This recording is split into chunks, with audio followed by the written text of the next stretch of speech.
সারাদিনে আর কোনো আমল করতে পারি আর না পারি, এই আমলটা সজ্ঞানে বিশেষ কোন বিপদ আপদ মুসিবত না হলে আমি আলহামদুলিল্লাহ এই আমলটা কখনো ছাড়ি না, প্রতিদিন করি আলহামদুলিল্লাহ। আজকেও শুরুতেও এই আমলটা আমি করে নিয়েছি। এই আমলটা আমরা অনেকে জীবনে আজকে প্রথম শুনেছি। আল্লাহ নবী সাল্লাল্লাহু আলাইহি সাল্লাম যে বলেছেন, সকালে পড়লে সারাদিন, সন্ধ্যা পড়লে সারা রাত, রাতে শোয়ার সময় পড়লে, বিশেষ করে রাতে মানুষ ঘুমন্ত অবস্থায় নানা রকমের ক্ষয়ক্ষতির আশঙ্কা থাকে। এই সব ধরনের ক্ষয়ক্ষতি থেকে আল্লাহর নিরাপত্তা এসে চলে আসে। আল্লাহ তার হেফাজতে জিম্মাদারি নিয়ে নেন, দায়িত্বশীল হয়ে যান। সবকিছু থেকে যথেষ্ট, সবকিছু থেকে আল্লাহ তাআলা তাকে নিরাপদ করে দেন। এই বিশ্বাস, এই ইয়াকিন নবী সাল্লাল্লাহু আলাইহি ওয়াসাল্লামের কথার প্রতি আমাদের আছে না নাই? তাহলে এই সূরাগুলো আমরা আজ থেকে আমল করব তো ইনশাআল্লাহ। কোরআনে কারীমের এই শেষের তিনটা সূরা এমন তিনটা সূরা যে আমাদের প্রিয় নবী সাল্লাল্লাহু আলাইহি সাল্লাম সারা দিনে সবচাইতে বেশি সংখ্যক বার যেই সূরাগুলোকে ওয়াজিফা হিসাবে, আমল হিসাবে পড়ার নির্দেশ দিয়েছেন কোরআনে কারীমের, সেই সূরাগুলো হলো এই তিনটা সূরা।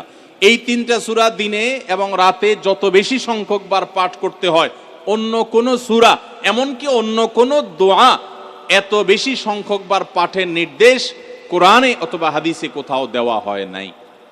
তাহলে এই তিনটা সূরার মর্যাদা, এর কি মর্তবা, এর কি বৈশিষ্ট্য, এর কি মাহাত্ম্য আছে সেটা বুঝবার জন্য আর কিছুর প্রয়োজন নাই। এই একটি কথা যথেষ্ট যে দিন এবং রাত 24 ঘন্টার ভেতরে কোরআনে কারীমের এই শেষ তিনটা সূরা, সূরা ইখলাস, সূরা ফালাক, সূরা নাস, এগুলোকে যত বেশি সংখ্যক বার নবী সাল্লাল্লাহু আলাইহি সাল্লাম পড়ার নির্দেশ দিয়েছেন, তিনি নিজে পাঠ করতেন, এত বেশি সংখ্যক বার অন্য আর কোন দোয়া, আর কোন সূরা, আর কোন আয়াত, আর কোনো কিছু পাঠ করার নির্দেশ আমাদেরকে কোরআন হাদিস দেয় নাই।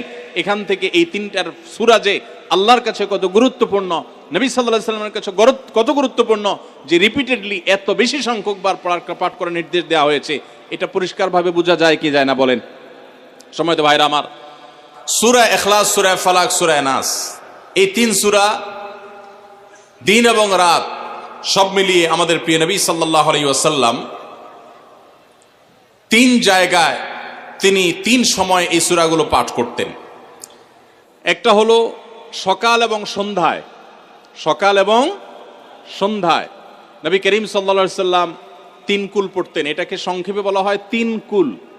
যেহেতু তিন সূরা শুরুতে কুল শব্দটা আছে, এই জন্য সংক্ষেপে বলা হয় তিন কুল। এই তিন কুল ইখলাস, ফালাক, নাস, এই শেষের তিনটা সূরা কোরআনের, এই তিনটা সূরাকে আমাদের প্রিয় নবী সাল্লাল্লাহু আলাইহি ওয়াসাল্লাম সকাল সন্ধ্যায় পড়তেন। একটা টাইম পাইলাম, কোন টাইমে পড়তেন? সকাল এবং সন্ধ্যায়। সকাল এবং সন্ধ্যার পাশাপাশি তিনি রাতে ঘুমানোর আগে আবার পড়তেন। তাহলে দুইটা টাইম পাইলাম। আরেকটা টাইম হলো 5 ওয়াক্ত নামাজের পরেও তিনি পাঠ করতেন। তাহলে কয় টাইম হলো? 3 টাইম। 3 কুল পড়তে হয় প্রতিদিন রাত পুরা 24 ঘন্টার মধ্যে। কয় টাইম? 3 কুল 3 সময়ে পড়তে হয়। সকাল এবং সন্ধ্যা এবং রাত এই সময়গুলোতে পড়তে হয় প্রত্যেকটা 3 বার করে। 3 বার পড়লে কি লাভ হয়? নবী করিম সাল্লাল্লাহু আলাইহি ওয়াসাল্লামের পরিষ্কার হাদিস রয়েছে, যদি কেউ সকালে 3 কুল 3 বার করে পাঠ করে, সূরা ইখলাস 3 বার, সূরা ফালাক 3 বার, সূরা নাস 3 বার যদি কেউ পাঠ করে, সন্ধ্যার আগ পর্যন্ত সারা দিনের জন্য ওই পাঠকারী ব্যক্তি আল্লাহ তাআলার জিম্মায়, আল্লাহর হেফাজতে, আল্লাহর নিরাপত্তায় সে চলে যায়। যত প্রকার অনিষ্ট আছে, ক্ষতি আছে, দৃশ্যমান ক্ষতি, অদৃশ্যমান ক্ষতি, সব ধরনের ক্ষয়ক্ষতি থেকে এবং আকস্মিক বিপদ থেকে, মুসিবত থেকে আল্লাহ রাব্বুল আলামিন ওই ব্যক্তিকে হেফাজত করেন, যে ব্যক্তি ইয়াকিনের সাথে, ঈমানের সাথে, দৃঢ়তার সাথে আল্লাহ তাআলার কাছে প্রার্থনা করে এই সূরাটা সকালে 3 বার পাঠ করে। একইভাবে যে ব্যক্তি সন্ধ্যায় পাঠ করে, মাগরিবের আগে বা পরে, আসরের পর থেকে নিয়ে মাগরিবের আগে কিংবা এশার আগ পর্যন্ত পুরো সময়ের ভিতরে যদি কেউ এই 3 কুল 3 বার পাঠ করে, তো সারা রাত জুড়ে ওই ব্যক্তি, এই পাঠকারী ব্যক্তি আল্লাহ রাব্বুল আলামিনের নিরাপত্তায় প্রবেশ করে যায়। একইভাবে আমাদের প্রিয় নবী সাল্লাল্লাহু আলাইহি সাল্লাম প্রত্যেক 5 ওয়াক্ত নামাজের প্রত্যেক ওয়াক্তের পর এই 3 কুল পাঠ করতেন একবার। কয়বার? একবার সূরা ইখলাস, একবার সূরা ফালাক, আর একবার সূরা নাস। তাইলে মোট দিন এবং রাতে কয় জায়গায়, কয় টাইমে এই সূরাগুলো পাঠ করতে হয়?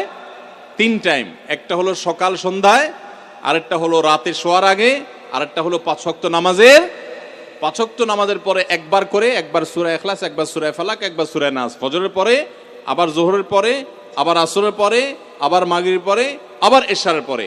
তাহলে দিন এবং রাত 24 ঘন্টায় এই 3 কুল কত বেশি গুরুত্বপূর্ণ হলে কোরআনের অন্য কোনো সূরা, অন্য কোনো আয়াত এত বেশি জায়গায়, এত বিভিন্ন জায়গায়, বিভিন্ন সময় নবী সাল্লাল্লাহু আলাইহি সাল্লাম এত সংখ্যকবার আমাদেরকে পাঠের নির্দেশ দেন নাই।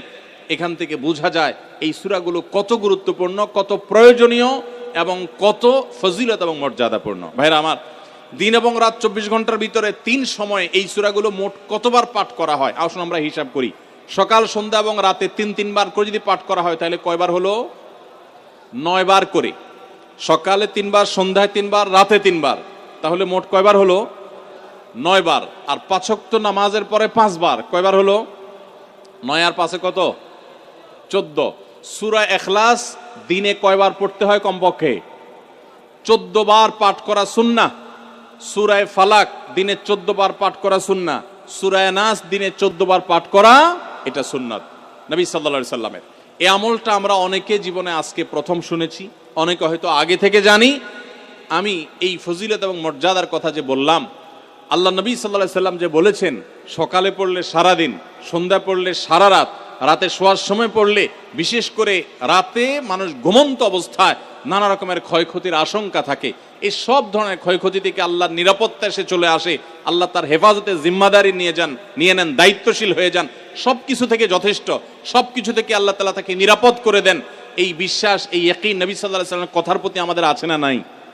তাহলে এই সূরাগুলো আমরা আজ থেকে আমল করব তো ইনশাআল্লাহ। এই 3 কুল সকাল, সন্ধ্যায় এবং রাতে ঘুমানোর আগে এটা পাঠ করার একটা বিশেষ পদ্ধতি আছে। সেটা হলো নবী করিম সাল্লাল্লাহু আলাইহি সাল্লাম শিক্ষা দিয়েছেন এই 3 কুল, সূরা ইখলাস 3 বার পড়বেন, সূরা ফালাক 3 বার পড়বেন, সূরা নাস 3 বার পড়বেন। পড়ে 2 হাতকে এরকম কোষ করবেন, এভাবে কোষ করবেন। কোষ করে এই কোষের মধ্যে ফু দিবেন। নিজের কোষের ভিতরে 3 বার পড়ে ফু দিয়ে এরপর সেটাকে পুরো শরীরের মধ্যে মুছে ফেলবেন। যেখানে যেখানে হাত নেওয়া সম্ভব হয়, শরীরের যতটুকু জায়গা হাত নেওয়া সম্ভব হয়, সামনে পেছনে চেষ্টা করে যতটুকু সম্ভব হয় ততটুকু মাসা করবেন, মুছবেন হাত দিয়ে। এর মাধ্যমে আল্লাহ তাআলা আপনাকে হেফাজত করবেন। ছোট ছোট বাচ্চা যারা আছে, দুধের শিশু, 2 বছর, 4 বছর, 6 বছর, যারা পড়তে পারে না এখনো বা মুখস্থ নাই, সেই বাচ্চাদেরকে মা বাবা বা তাদের কাছের কোনো লোকজন তারা পড়ে 3 বার ফু দিবেন। আবার 3 বার পড়ে নিজের ছেলে মেয়ের সবার শরীরে ফু দিয়েন না, প্রত্যেকের জন্য 3 বার। আপনারটা আপনি করবেন, বাচ্চাকে করে দিবেন। এই আমলগুলো আল্লাহ তাআলা আমাকে যেদিন জানার তৌফিক দিয়েছে, আপনাদের উৎসাহের জন্য বলি, সারাদিনে আর কোনো আমল করতে পারি আর না পারি, নফল আমল হিসাবে এই আমলটা সজ্ঞানে, বিশেষ কোনো বিপদ আপদ মুসিবত না হলে আমি আলহামদুলিল্লাহ এই আমলটা কখনো ছাড়ি না, প্রতিদিন করি আলহামদুলিল্লাহ। আজকেও শুরুতেও এই আমলটা আমি করে নিয়েছি। আপনারা সবাই আমলটা করবেন তো ইনশাআল্লাহ? কে কে নিয়ত করছেন আজ থেকে 3 কুল এই 3 টাইম জীবনে কখনো ছাড়বেন না? একটু দাঁড়ায় হাতটা তুলে আল্লাহকে দেখায় দেন। সবাই নিয়ত করছেন তো? আল্লাহ আমাদের সবার হাতগুলোকে কবুল আর মঞ্জুর করে নিন। আল্লাহ তাআলা আমাদের সকল ক্ষয়ক্ষতি থেকে হেফাজতের জন্য আল্লাহ একাই যথেষ্ট হয়ে যান। ভাইরা আমার, তাহলে 3 কুলের আমলটা করবো তো ইনশাআল্লাহ? 3 কুল সম্পর্কে আরো অনেক কথা বলার আছে। এই 3 কুলের ফজিলত এবং মর্যাদা নিয়ে আরো বহু কথা শোনাবার আছে, কিন্তু আমি শুধুমাত্র এটুকু যথেষ্ট মনে করি আমলের জন্য। আমরা এটাকে আমল করব। আমাদের সারা দিনে সারা রাতে কত রকমের বিপদ আপদের ভয় থাকে, আশঙ্কা থাকে। আপনি যদি কোনো এলাকার কোনো প্রভাবশালী ব্যক্তির সাথে আপনার পরিচয় থাকে, আর ওই ব্যক্তি যদি বলে তোমার কোনো সুবিধা অসুবিধা যেন না হয়, এই এলাকায় প্রবেশ করলে আমাকে একটা SMS করে রাখবা। ওই এলাকার থানা পর্যায়ে হলো ওসি সাহেব, জেলা পর্যায়ে হলে SP সাহেব, DC সাহেবের সাথে আপনার খুব হট লিঙ্ক, খুব ভালো সম্পর্ক, তিনি আপনাকে ভালো জানেন। আপনাকে বলে দিয়েছে তুমি সেখানে গেলে তুমি আমাকে শুধু SMS করবা। আপনি SMS করেছেন, তিনি রিপ্লাইতে বলেছেন ঠিক আছে তুমি এলাকায় ঢুকছো, আমি দেখতেছি, অসুবিধা নেই। ওই এলাকায় আপনাকে কেউ ডিস্টার্ব করলে, কেউ আপনার ক্ষতি করতে চাইলে, কোনো অসুবিধা করতে চাইলে আপনার কোনো ভয় হবে? কারণ প্রশাসনের ব্যক্তিরা আপনাকে অভয় দিয়েছেন, তারা আপনার সাথে আছেন, তদারকি করছেন, আপনি নির্ভয় ফিল করবেন। প্রশাসনের ভাইদের হাতে সবকিছু নাই, সবকিছু আছে। তারা চাইলে সব ক্ষতি থেকে আপনাকে বাঁচাতে পারবেন না। হ্যাঁ, তারা চেষ্টা করবেন, এটা ঠিক। এইটুকুর কারণে যদি আপনার এত আস্থা তৈরি হয়, তো আরশে আজিমের মালিক স্বয়ং আহকামুল হাকিমিন আল্লাহ রাব্বুল আলামিন, যার হাতে মানুষের জীবন, যার হাতে মানুষের মৃত্যু, যার হাতে মানুষের সকল লাভ, সকল ক্ষতি, সকল কল্যাণ, সকল অকল্যাণ, সেই আরশের মালিক বলছেন তুমি সকাল এবং সন্ধ্যায় রাতে শোয়ার সময় এই 3 কুলের আমল যদি তুমি করো তো আল্লাহ রাব্বুল আলামিন স্বয়ং তোমার সব কিছু থেকে তোমার জন্য যথেষ্ট হয়ে যাবে, তোমার আর কোনো কিছুর প্রয়োজন হবে না। আল্লাহর কথার প্রতি যদি ইয়াকিন থাকে, নবী সাল্লাল্লাহু আলাইহি ওয়াসাল্লামের হাদিসের প্রতি যে বিশ্বাস থাকে যদি, তাহলে ইনশাআল্লাহ আজ থেকে আমরা কেউ, আমার পর্দা আলের মা বোনরা যারা শুনছেন, আমরা যারা শুনছি, আমরা কেউ এই আমলটা ছাড়বো না ইনশাআল্লাহ। সবাই আমল করবো তো ইনশাআল্লাহ? তাহলে 3 কুল 3 টাইমে দিনে মোট 14 বার এটা আমরা পড়বো। এখন পড়ার ক্ষেত্রে আবার একটা সমস্যা হলো, এই টাইপের আমলগুলো আমরা পড়ি খুব তাড়াহুড়া করে। যেমন সুবহানাল্লাহ 33 বার, আলহামদুলিল্লাহ 33 বার, 5 ওয়াক্ত নামাজের পরে আল্লাহু আকবার, আছে না নাই? এগুলো সাধারণত কিভাবে পড়ে মানুষ বলেন? আমরা তো সবাই এ রোগের রোগী। কিভাবে পড়ি আমরা বলেন? সুবহানাল্লাহ সুবহানাল্লাহ সুবহানাল্লাহ সুবহানাল্লাহ সুবহানাল্লাহ সুবহানাল্লাহ সুবহানাল্লাহ। আমি যদি এখন মেজো ভাইকে বলি, ভাই আল্লাহ আপনার ভালো রাখুক, ভালো রাখুন ভাই, কি হয়েছেন? আমি যদি তাড়াহুড়া করে কথা বলবো, উনি বলবে লোকটার কি মাথা কোনো সমস্যা হলো কিনা। কারণ আমি একটা মানুষের সাথে যখন কথা বলবো, এমনকি ওনার প্রশংসা, সুবহানাল্লাহ মানে আল্লাহর পবিত্রতা বর্ণনা করা, এটা আলহামদুলিল্লাহ মানে আল্লাহর প্রশংসা করা। তো আপনি আল্লাহর প্রশংসা, আল্লাহর গুণকীর্তন করতে গিয়ে যদি বলেন যে উনি খুব ভালো মানুষ, উনি এটা করে, উনি সেটা করে, আমি তাড়াহুড়া করি, বলবে যে কি ব্যাপার ভাই, আপনারা কেউ দৌড়ায় নাকি? তো আপনি সুবহানাল্লাহ আলহামদুলিল্লাহ যদি তাড়াহুড়া করে পড়েন, তো এই সুবহানাল্লাহ আলহামদুলিল্লাহ যে মর্যাদা আপনার পাওয়ার কথা, তাড়াহুড়ার কারণে সেই মর্যাদা পাবেন না। মহব্বতের সাথে পড়বেন, অর্থ বুঝে, সুবহানাল্লাহ সুবহানাল্লাহ সুবহানাল্লাহ আলহামদুলিল্লাহ আলহামদুলিল্লাহ। কোয়ালিটি মেনটেন করবেন। দেখেন আমাদের মুসলমানদের, গোটা দুনিয়া জুড়ে মুসলমানদের একটা বড় ত্রুটি হলো যে আমরা আজকাল কোনো কাজে, সেটা দুনিয়ার কাজ হোক আর আখিরাতের কাজ হোক, সব কাজেই আমরা তাড়াহুড়া করে কোয়ালিটিটা নষ্ট করে ফেলি, আমরা কোয়ালিটিটা ঠিক রাখি না। আমার আফসোস লাগে অমুসলিম প্রধান দেশগুলোতে যখন যাই বা তাদেরকে যখন দেখি যে তারা কাজের মধ্যে কোয়ালিটিটা ঠিক রাখে, যেটাই করে কোয়ালিটি ঠিক রাখে, অথচ এই নির্দেশ আমাদেরকে আমাদের রাসূল দিয়েছেন, ইন্নাল্লাহা ইউহিব্বু ইযা আমিলা আহাদুকুম আমালান আইয়ুতকিনাহু, আল্লাহ পছন্দ করেন বান্দা যেই কোনো কাজ করুক, আমালান আই আমালিন, যেই কোনো কাজ করুক, সেটা দুনিয়ার কাজ হোক, সেটা আখিরাতের কাজ হোক, সুদৃঢ়ভাবে করবে, সুন্দরভাবে করবে, উত্তম রূপে করবে, এটা আল্লাহ তাআলা পছন্দ করেন। আর আজকাল আমাদের অবস্থা কি? আমাদের অবস্থা হলো যে আমরা তাড়াহুড়া করি। ভাইরা আমার, এই তাড়াহুড়া করে কোয়ালিটি নষ্ট করা যাবে না, বরং 3 কুল যতবার যেখানে পড়তে বলা হয়েছে মহব্বতের সাথে আস্তে আস্তে পাঠ করবেন।